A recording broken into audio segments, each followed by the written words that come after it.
આજે આપણે રોજગારી લક્ષી શિક્ષણની વાત કરીશું, બરાબર? એટલે આપણે તમને કોઈ પ્રશ્ન પૂછે કે તમારા મમ્મી પપ્પા શું કામ કરે છે, તો તમે એવું કહેતા હોય કે મારા મમ્મી પપ્પા આ કામ કરે છે ને એમાંથી આવક આવે છે ને એમાંથી મારું ઘર ચાલે છે. તો આવક લાવવાના ઘણા માધ્યમ હોય. ઘરમાં આવક આવે, આપણું ઘર ચાલે એના ઘણા સાધન હોય. એમાંથી થોડાક સાધન અહીંયા મેં લખ્યા છે. એ સિવાય ઘણા બધા હોય.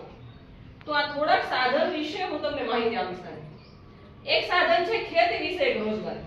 ભારતમાં સૌથી વધુ અત્યારે લોકો છે ને, બરાબર 66% જેવા લોકો છે એ ખેતી કરીને જ આવક મેળવે છે.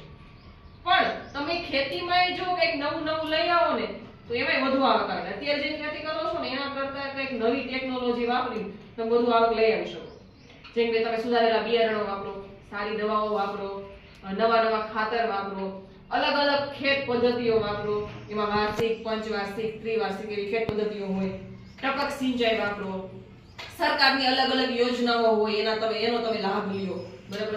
સરકાર અલગ અલગ વસ્તુ માટે સબસિડી આપે છે તો એનો તમે લાભ લ્યો. તો તમારી ખેતીમાં જે આવક આવે છે એનાથી ડબલ આવક થાય. એટલે ઓછી જમીનમાં તમે વધુ આવક લઈ શકો. પણ આ બધાનો ઉપયોગ કરો તો સરકાર છે એ રેડિયો દ્વારા, ટીવી દ્વારા, મોબાઈલમાં તમને ખેતી વિષયક માહિતી પણ આપે છે. તો એમાંથી તમે વધુ લાભ લઈ શકો. તમારા જમીનનું પરીક્ષણ કરાવી શકો.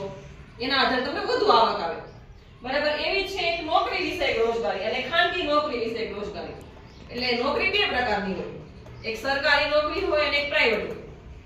તો તમારે સરકારી નોકરી કરવી હોય તો તમે શું કરી શકો કે તમારે કોઈ અલગ અલગ સ્પર્ધાત્મક પરીક્ષાઓ આપવી પડે. એક પટ્ટાવાળાથી લઈને ક્લાસ 1 અધિકારી બનવા સુધીની પરીક્ષાઓ તમારે આપવી પડે, બરાબર છે? તો તમે યુપીએસસી ની પરીક્ષા હોય, જીપીએસસી ની હોય, અલગ અલગ પરીક્ષાઓ હોય એ તમે આપીને સરકારી નોકરી લઈ શકો. પછી એવી રીતે ખાનગી નોકરી હોય એ પછી ખાલી શિક્ષકની જોઈએ એવું ન હોય. તમે અલગ અલગ કંપનીમાં નોકરી કરો, પ્રાઇવેટમાં નોકરી કરો, એમાં પણ ઘણા સરસ મજાના તમને આવકના ધોરણ આપવામાં આવે. એમાં ઇન્ટરવ્યુ હોય, પરીક્ષાઓ પણ હોય અને તમારા ટકાવારીના આધારે પણ હોય. તો તમે એમાં પણ નોકરી કરી શકો અલગ અલગ રીતે. એવી જ રીતે કાપડ બજારની એક રોજગારી હોય. તમે કાપડને લગતું કરી શકો.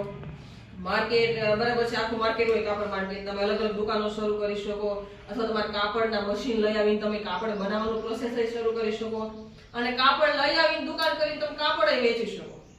તો એમાંય તમે જો નવી વેરાયટી ને બધું લઈ આવો તો એમાંથી પણ તમને ઘણી આવક આવી શકે.